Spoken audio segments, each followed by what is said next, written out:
Hey guys, it's Neil and welcome to HardCoreLinux.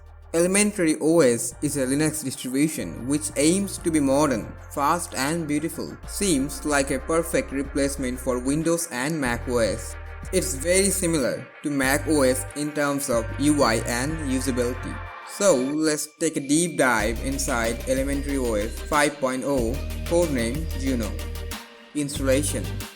The installation process is as usual. It's simple, just some clicks and you are good to go. Look and feel. The default look and feel for Pantheon desktop hasn't changed a lot since version Loki, a transparent panel and a dock at bottom. There was, however, a number of changes in Elementary's app. For example, the file application now uses new icon for folders and file formats. The file manager in Elementary looks gorgeous. Sadly, like many other Elementary applications, there is no preference window, so you can't change anything in the app itself. You just use it as it is. This is similar to the mindset in macOS, where it also forces you to use one set of preference.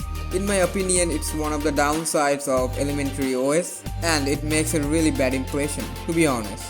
The terminal application received what's known to be quick controls, which are simply quick settings available in the main UI.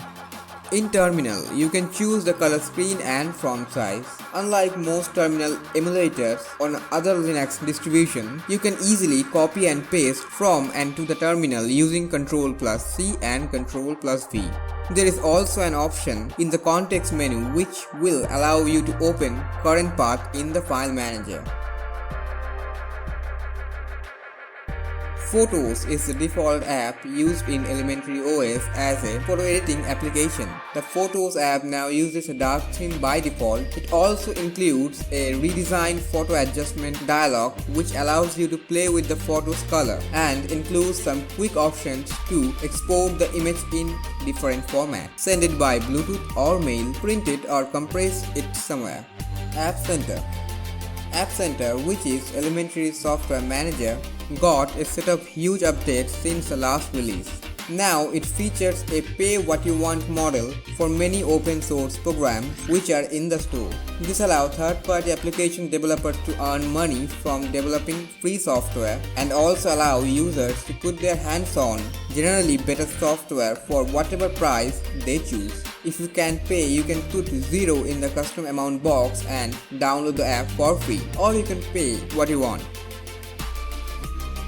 Code Text Editor. Code is the name of the default Elementary text editor, which is also customized for developers. It has also received quick controls which allow you to control space or tab length, highlighted programming languages and current lines. You can also quickly change the screen of the program. Talking about Elementary's control center, you can now enable night light for your display in order to protect your eyes from blue light, which will apply a layer of red color on the current display at the time of night.